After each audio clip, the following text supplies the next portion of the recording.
네, 부활절인 오늘 여야 지도부는 예배 참여로 선거 유세를 시작했습니다. 총선 열흘 앞 판세 반전을 노리는 국민의힘과 부동산 리스크 파장을 차단하려는 민주당 사이의 힘겨루기도 극을 향해 치닫고 있습니다. 네, 두 분과 총선 상황 짚어보겠습니다. 정호김 전 의원, 박창환 전 장한대 교수 모셨습니다. 안녕하세요. 두 분 어서 오십시오.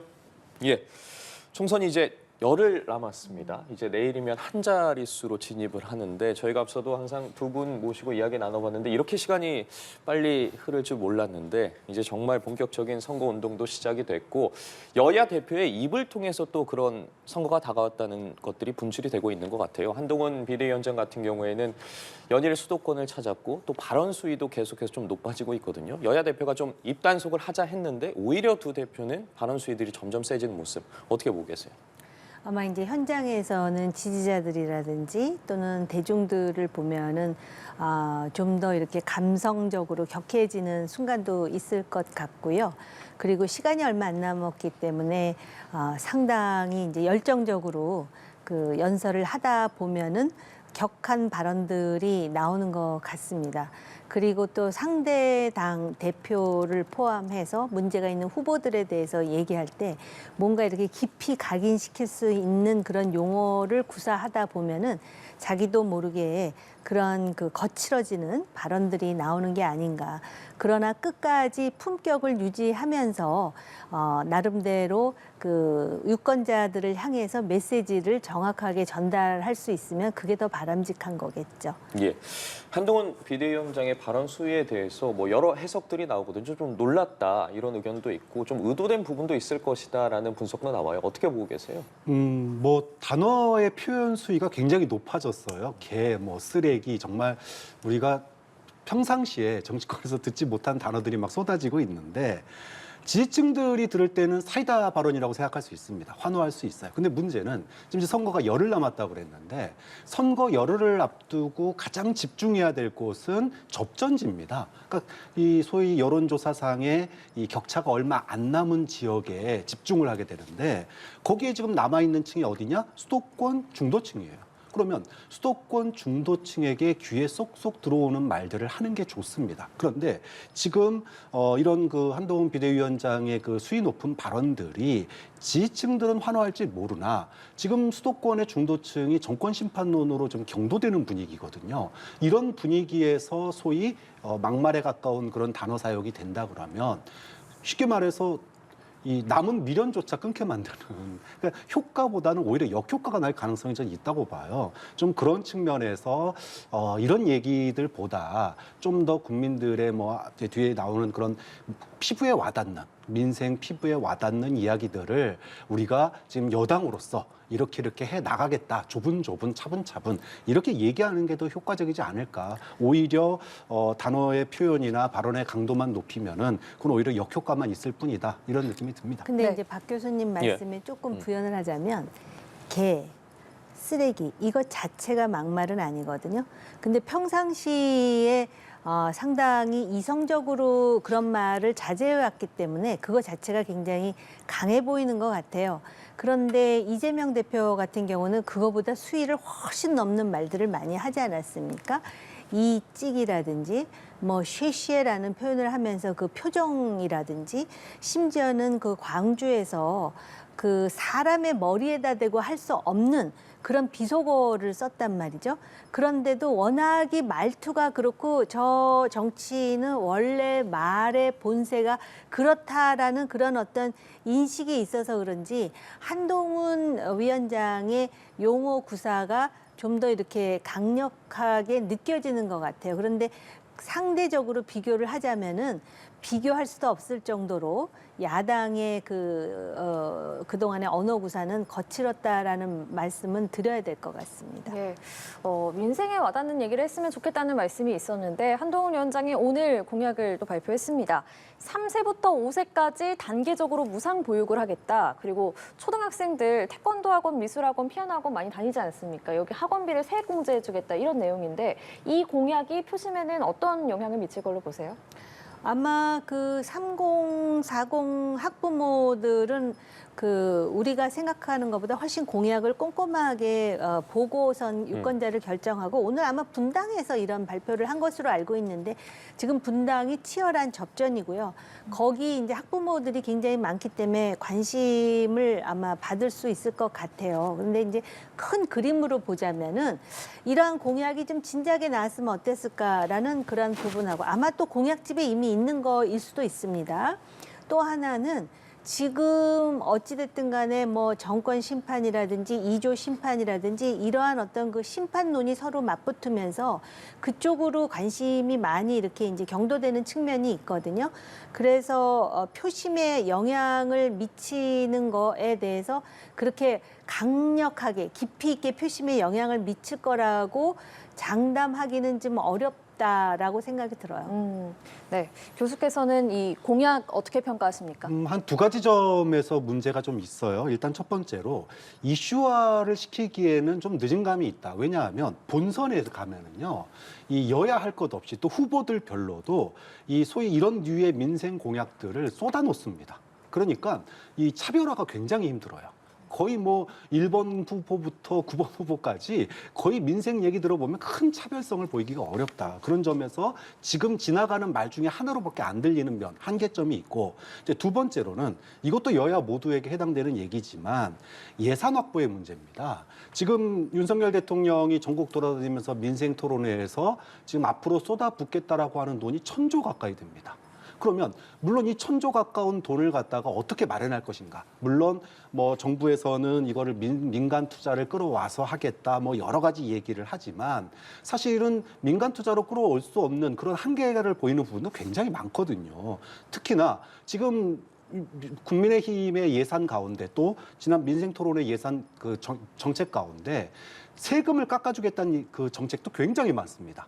그럼 작년에 적자 재정이었는데 세금은 깎아주면서 쓰는 돈은 1,000조를 늘리겠다 그러면 거기다가 이런 여러 가지 민생들 대책들을 깎아주고 세금 깎아주고 돈 지원해주고 그러면 도대체 그 돈을 어디서 내나라는 거죠. 그래서 이런 예산들은 물론 뭐 꼭 한동훈 비대위원장만은 아닙니다. 여야 모두 그런 그 예산 그 확보, 이런 예산 확보를 갖다가 좀 밝히는, 그러니까 과거에는 이런 논쟁이 되면은 그럼 예산 어떻게 확보할 건데 이런 질문들이 따랐는데 지금은 양쪽에 심판론이 부닥치다 보니까 이런 민생 예산 나오면은 그냥 한 귀로 듣고 한 귀로 지나가요. 왜?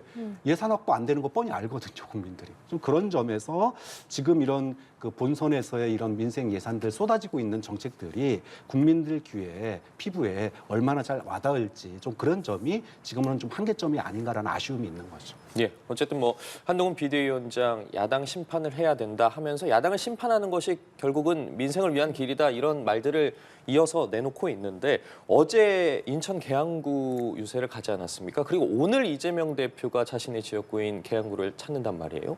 물론 뭐 각자의 그런 타임라인이 있겠지만 이재명 대표가 어제 한동훈 비대위원장이 찾고 나서 바로 또 자신의 지역구를 찾는 모습 어떻게 보세요? 의식하고 그렇게 계양을로 가는 측면도 있는 것 같아요. 그리고 계양을에서의 지금 여론조사를 보면은 물론 들쭉날쭉이기는 하지만은 차이가 많이 나는 것도 있지만 또 굉장히 격차가 좁혀진 것도 있기 때문에 본인의 선거구에 대해서 아파트 단지라든지 또는 이제 선거 사무소 중심으로 이제 상당히 이렇게 치밀하게 유세를 지금 해야 되겠다라고 생각을 하는 것 같습니다. 그런데다가 사실 지금 이 명령대전은 전국적으로 관심이 지금 부각되는 지역이에요. 그래서 예. 국민의힘으로서는 이곳에서 승리할 수 있다면 승기를 잡는 것이거든요. 그리고 민주당으로서는 어떤 식으로든 수성을 해야 되고 지금 뭐 여론조사 결과를 보면은 대략적으로 우리가 결과가 어떠하리라 짐작은 하지만은 사실은 그 투표소의 선거함을 다 계산해 보지 않고는 장담하기는 어렵지 않겠습니까? 그리고 표 차이를 늘리는 것이 또 이재명 후보로서 해야 될 일이거든요. 만약에 이기긴 이겼는데 표 차이가 얼마 나지 않았다 그러면은 원희룡 후보로서는 상당히 이제 미래의 자신의 어떤 정치적인 꿈을 실현할 수 있는 그런 하나의 뭐 단서가 될 수도 있는 것이고요. 그래서 아마 이재명 대표로서는 계양 을의 표밭을 확실히 다지겠다라고 생각하는 것 같습니다. 사실 인천 지역 중에도 이 지역은 민주당에 상당히 유리한 지역으로 알려져 있습니다. 근데 원희룡 후보의 지금까지의 그런 그 선거 활동을 보면 굉장히 선전하고 있다라고 볼 수 있는 부분도 있거든요. 예, 알겠습니다. 자, 이재명 대표가 어쨌든 본인의 개항에 대한 유권자들의 표심을 좀 확실하게 다잡기 위해서 그런 행보들을 보이고 있다고 말씀을 해주셨는데 어제는 이 한강벨트를 찾았단 말이에요. 그런데 오늘은 이 한강벨트는 김부겸 위원장에게 맡겼어요. 근데 이 한강벨트 같은 경우에도 이 부동층 표심이 많아서 좀 끝까지 지켜봐야 한다. 끝에 어떤 변수들이 있을지 모른다. 이런 이야기들 나오고 있지 않습니까? 이러한 민주당의 어떻게 보면 다변화된 목소리 전략이랄까요? 한동훈 비대위원장은 지금 혼자서 열심히 활동을 하고 있는 상황이고 민주당 같은 경우에는 좀 다양한 목소리를 여러분들을 통해서 내고 있다. 이런 평가 나오고 있어요. 우리가 이제 한 2주 전인가요? 이 자리에서 선관위 구성, 그러니까 선대위 구성, 예. 양 당의 선대위 구성에 대해서 이야기를 한 적이 있었는데 예. 그때 민주당의 김부겸 카드가 굉장히 효과적인 카드라고 저희가 평가한 적이 있었습니다. 이제 바로 이런 점에서 확인이 되는 거예요. 그러니까 지금 여러 명의 공동 선대위가 있음에도 불구하고 한동훈 위원장은 거의 원톱입니다. 그렇기 때문에 본인이 다 뛰어야 돼요. 그리고 이 소위 스피커의 그 내용도 거의 이렇게 크게 왔다 갔다 할 수가 없습니다. 한계점이 있다는 거죠. 반면에 이제 민주당 같은 경우에는 김부겸 위원장은 특히나 이제 PK 같은 그 영남 지역에서의 인지도도 굉장히 높고 또 효과도 큽니다. 또 지금처럼 사실 이재명 대표로서는 최근 2주 동안 전국을 돌아다녔는데 정권 심판론의 바람이 이제 어느 정도 불잖아요. 그래서 그 동안에 이제 개항에 좀 소홀했던 면이 있으니까 이런 날 특별한 날 지역에서 유권자들에게 예의 있게 인사도 하고 그러면서 소위 지금 정권 심판론의 바람이 불고 있지만 아직까지 표심을 결정하지 못할 사람들 이런 사람들은 좀 더 부드러운 변화를 요구하는 그런 김부겸 위원장이 역할 분담으로써 이렇게 정권 심판론에 호소를 한다 그러면 훨씬 더 효율적인 면이 있는 거죠.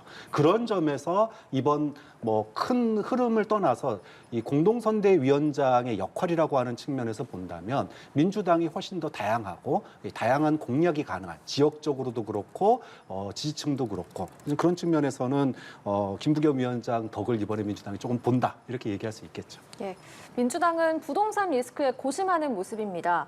아들에게 주택을 증여한 공영훈 후보의 아빠 찬스 논란이 있었고요. 그리고 딸 명의로 사업자 대출을 받아서 아파트를 산 양문석 후보 논란도 이어지고 있습니다.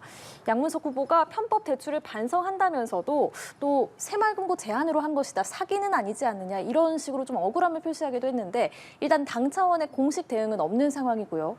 그러면 후보 개인의 사과 그리고 해명으로 좀 논란이 잦아들 수 있을 거라고 보십니까? 지금 뭐 민주당으로서는 사실은 조심스러울 수밖에 없습니다. 지난번에 이제 세종갑이었나요?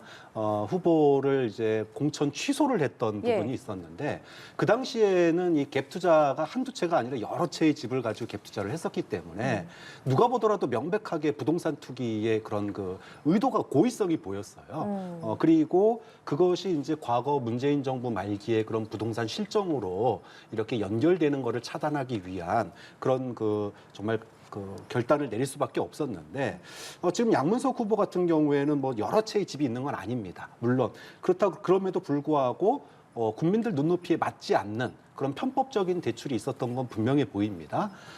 이거는 뭐 당 차원에서 그렇다고 지금 후보를 공천을 취소하거나 이러기에는 좀 어려운 상황이고 결국은 양문석 후보 스스로가 지역 주권자인 유권자들에게 사죄를 하고 또 혹시라도 이제 이 부분이 논란이 계속된다면 당선 이후에 뭐 우리가 이제 보면은 당선 이후에 논란이 된 분들 무소속으로 탈당하고 이런 일들이 있었잖아요. 그래서 지금 상황에서는 당에서 할 수 있는 한계가 있다. 아마도 더 논란이 커지면 당선 이후에 그런 뭐 조치가 취해질 가능성도 좀 있다고 봅니다. 예, 국민의힘도 지금 계속해서 양문석 후보 공세를 좀 하고 있는 상황인데 그러면 공천 취소까지는 안 갈 걸로 보세요? 그렇죠. 지금 이제 만약에 지금 또 공천 취소를 하게 된다면 이 자리가 지금 양문석 후보가 지지율이 그렇게 나쁘게 나오지는 않거든요. 결국은 유권자들에게 충분히 사과를 하고 또 유권자들이 그럼에도 불구하고 뽑아준다면 이를 통해서 의석을 유지할 수 있는 가능성이 있고 또 명분이 생기는 겁니다. 자, 그래도 유권자들이 뽑아줬지 않냐. 그러니까는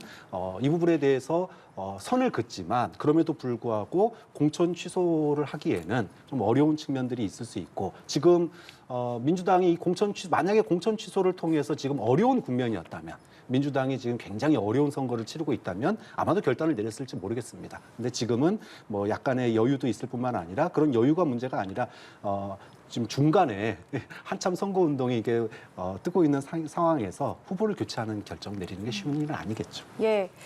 이 논란의 파장 어디까지 갈 것 같으신지 그리고 또 이렇게 좀 이영선 후보와 좀 다른 대응을 하고 있는데 그 민주당의 대응은 어떻게 보고 계실지요? 지금 뭐 들리는 얘기로는 그 이영선 후보 같은 경우는 갭 투자 관련해 가지고 이미 언론에서 대거 보도를 하려고 준비를 하다 보니까는 그걸 사전에 선제적으로 차단하고 예방하기 위해서 후보를 취소했다라는 이야기가 들리더라고요.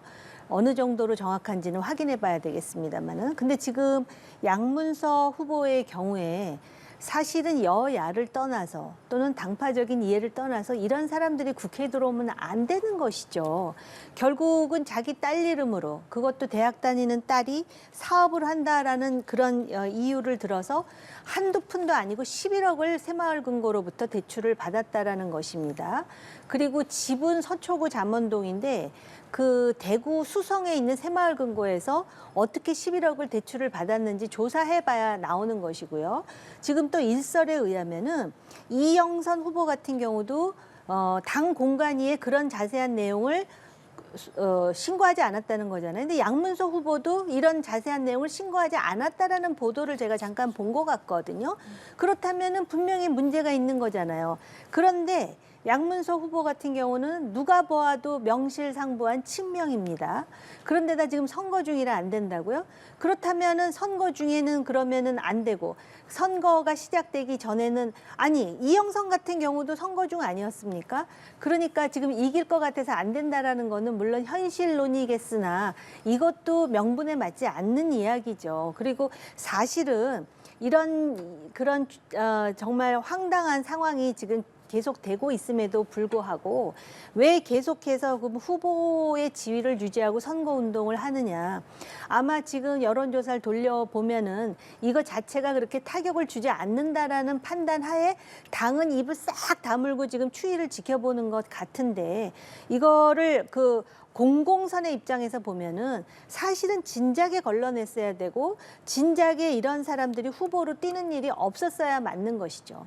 예. 예. 그렇다면 이 논란이 어떤 다른 지역구 전체 흐름의 판세에 영향을 줄 가능성은 그러면 어느 정도로 보십니까? 지금 그 가능성이 없다라고 민주당 내에서 판단하기 때문에 자기들은 가만히 있고 후보는 막 이런 식으로 읍소를 하면서 뛰고 있는 거예요. 그러니까 아까 모두에도 말씀드렸지만은 심판론이 너무 거센 쓰나미처럼 있기 때문에 이게 상당히 후보의 자질을 의심케 하는 중요하고도 심각한 이슈임에도 불구하고 이게 그냥 지금 넘어가는 거라는 것에 대해서 유권자들이 알아야 되고 이런 상황이 우리 한국 정치에서 계속해서 연출이 된다라는 거는 이 한국 정치가 바람직하지 못한 방향으로 가고 있다라는 걸 또 방증하는 측면이라는 걸 제가 지적하는 거예요.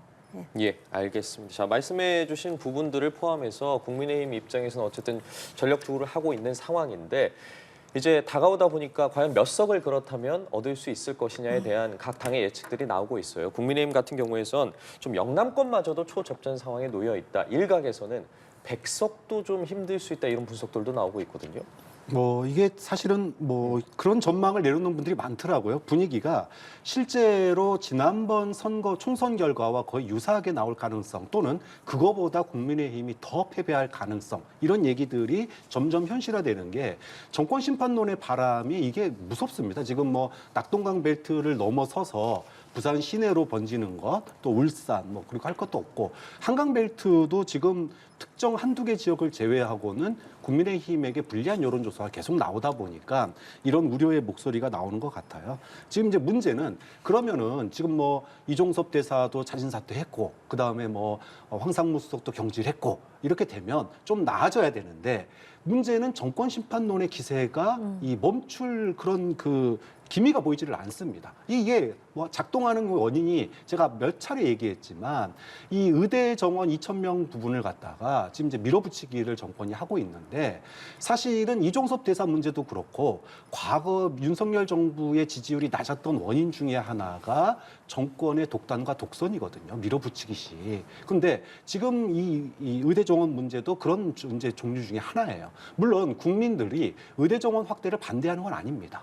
뭐 지난 문재인 정부 때도 의대 정원 확대하기 위해서 노력을 했었고 그런데 2,000명이라는 숫자는 사실 그 쉽지 않은 숫자였거든요. 누구나 다 예상했습니다. 의사들이 반발할 거고 그 피해가 고스란히 국민들에게 올 거다라고 하는 예측을 많이 했음에도 불구하고 지금 선거 지금 열흘밖에 안 남은 상황에서도 계속 밀어붙이고 있거든요. 자, 이런 것들이 윤석열 정부가 총선이 끝나도 국정 운영의 어떤 스타일, 국정 운영의 어떤 동력을 크게 바꾸려고 하지 않겠구나.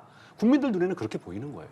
그러니까 이런 정권에게는 따끔한 심판을 해야겠다. 이런 게 이제 정권 심판론이거든요. 그래서 지금 뭐 이 분위기라면 정말로 백석도 위험할 수 있다. 이 얘기가 나올 수밖에 없는 분위기라고 봅니다. 이 백석이 개헌이나 또 탄핵 저지선이지 않습니까? 상당한 의미를 갖고 있는 수치인데 어떻게 보고 계세요?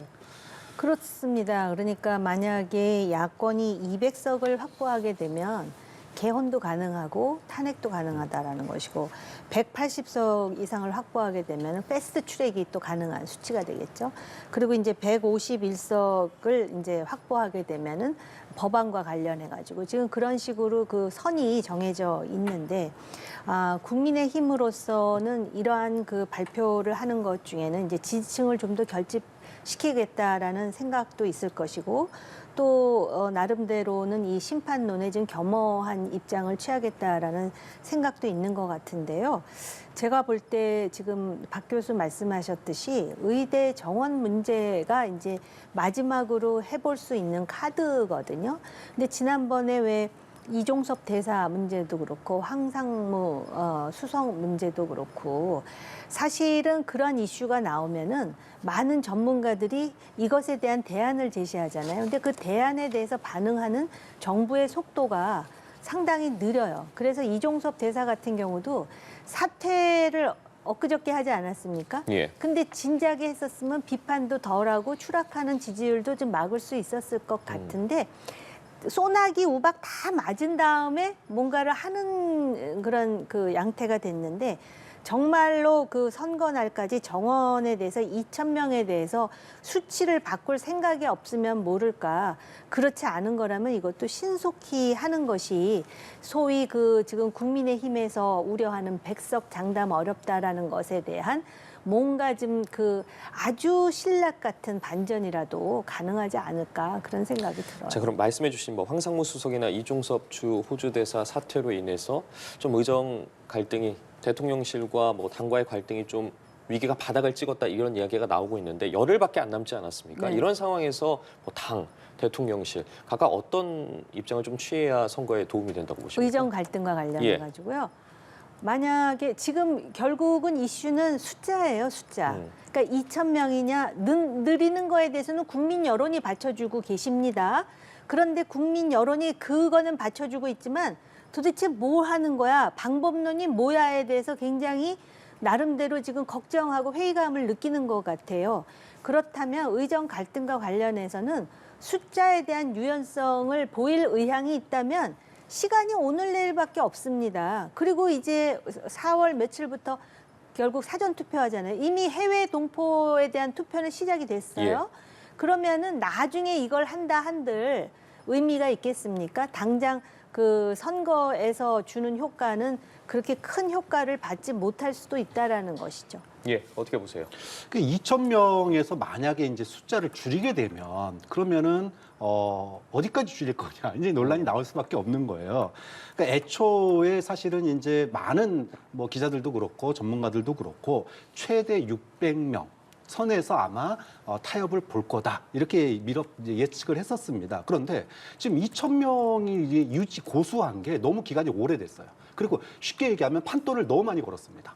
마치 여기다가 정권의 운명을 건 것처럼 지금 이제 소위 말해서 국민들이 지금 이제 의료계에 가진 불만들을 이 2,000명에다가 다 태워 올렸거든요. 그런데 여기서 이제 정부가 선거 앞두고 2,000명에서 물러서게 된다. 그러면 이건 또 다른 면에서의 레임덕이 발생할 수 있어요. 아, 이제는 윤석열 정부가 어떤 걸 해도 안 되는구나. 이런 거를 보여주는 또 하나의 결과가 되기 때문에 지금은 무엇을 해도 늦었다. 우리가 호랑이 등을 탔다고 그러잖아요. 그러니까 지금은 정원을 줄이면 줄인 대로 이 역풍이 불 수 있고요. 또 고소하면 고소하는 대로 또 역풍이 불기 때문에 지금 굉장히 이제는 너무 너무 늦었다 이게. 그래서 이 쟁점을 어떻게 정말 출구 전략을 찾을 수 있을지 굉장히 좀 힘든 국면으로 빠진 것 같습니다. 예. 그 부분은 제가 잠깐 이의를 제기하고 싶은데요. 설사 줄인다 해도 레임덕 오지 않아요. 왜냐하면은 4년 전에 문재인 정부는 국민으로부터 지지를 60% 이상을 받았음에도 불구하고 의대 정원 단 한 명도 못했습니다. 그때 목표가 400명이거든요. 그렇기 때문에 만약에 이러한 우여곡절이 있다 하더라도 적어도 400명을 넘는 선에서 증언이 합의가 된다거나 아니면 유연한 입장을 보이면은 결국은 지지율은 내가 지금 대통령으로서 30%대이지만 이 나라가 해야 될 일, 국민을 위해서 해야 될 일을 저는 합니다라는 비교 우위를 가질 수 있어요. 그거는 그 대통령실의 홍보라든지 그 라인에서 어떻게 설명하느냐에 달려 있는 것이고, 오히려 저는 이 숫자를 조금 줄이는 것 자체가 대통령의 어떤 지지도를 심각하게 상처 주는 일은 아니라고 봐요. 예, 알겠습니다. 자, 저희가 최대 격전지 중 하나로 꼽히는 낙동강 벨트도 짚어보겠습니다. 일단 국민의힘은 우세를 전망했고요. 또 민주당은 의석 절반이 목표인데 낙동강 벨트는 어떻게 전망하십니까? 지금 여론조사를 보면은 과거의 TK, PK는 국민의힘의 텃밭으로 이직했습니다. 몇 자리를 빼면은. 근데 지금 여론조사를 보면은 굉장히 붙어 있는 지역도 많고 또 민주당이 조금이라도 앞서고 있는 지역도 많고요. 이 PK 지역의 그 정권 심판의 바람이 부는 몇 가지 변수가 있었던 것 같아요. 조국 혁신당도 그렇고, 그 다음에 이제 그 공천의 과정에서 주요 거물을 재배치했는데 오히려 그 재배치 효과가 생각보다 많이 안 나오는 거는 정권 심판론이 맞물리면서 그랬던 것 같다라는 것도 있고, 최근에는 또 전직 대통령까지 이런 분위기에 편승해서 파란 잠바를 입고 나서고 뭐 이런 일련의 분위기가 있는데, 물론 그 문재인 전 대통령이 과연 몇 표나 더해줄지는 모르겠으나 민주당 지지층을 결속시키는 데는 좀 효과를 본다고 판단하는 것 같아요. 예. 낙동강 벨트 전망 듣겠습니다. 뭐 지금 뭐 한강 벨트, 낙동강 벨트 할 것 없이 이제 주요 접전지로 꼽혔던 지역이 정권 심판론의 바람 속에 경랑에 휩싸였습니다. 그러니까 이미 정권 심판론의 바람이 불대로 분 상태고 이 기세가 당분간 이어질 전망입니다. 그렇게 되면 사전 투표에도 영향이 굉장히 있을 거고, 결국은 민주당이 우세 또는 접전으로 봤던 지역에서 상당한 성과를 보일 가능성이 있다. 그래서 앞서서 우리가 이제 그 국민의힘의 의석수가 진짜로 100석 이하가 될 가능성도 있다라고 봤던 얘기들이 바로 이러한 이제 분석에 의한 거거든요. 근데 그만큼 낙동강 벨트에 지금 심판론의 바람이 불고 있고, 뭐 문재인 대통령이 과거 지방선거나 이럴 때도 개별적인 그 지원을 지지를 표명한 적은 있었거든요. 근데 뭐 이거는 문재인 전 대통령이 선거운동을 했냐 안 했냐 이걸 떠나서 그만큼 소위 말해서 부산 민심, 영남 민심이 흔들리고 있고, 그 흔들리는 민심이 민주당과 그리고 조국혁신당이라고 하는, 넓게 보면 이 정권 심판론의 이 바람으로 이동하고 있다라고 하는 점에서 낙동강 벨트에서 과연 민주당이 이번에 이제 과연 사상 최대 의석을 과연 얻을 수 있을지, 이 부분이 좀 가장 눈여겨봐야 될 부분이 아닌가 싶습니다. 예, 앞으로의 판세는 어떻게 될지 좀 지켜보겠습니다. 오늘 정호김 전 의원, 박창환 전 장한대 교수와 이야기 나눠봤습니다. 말씀 고맙습니다. 고맙습니다.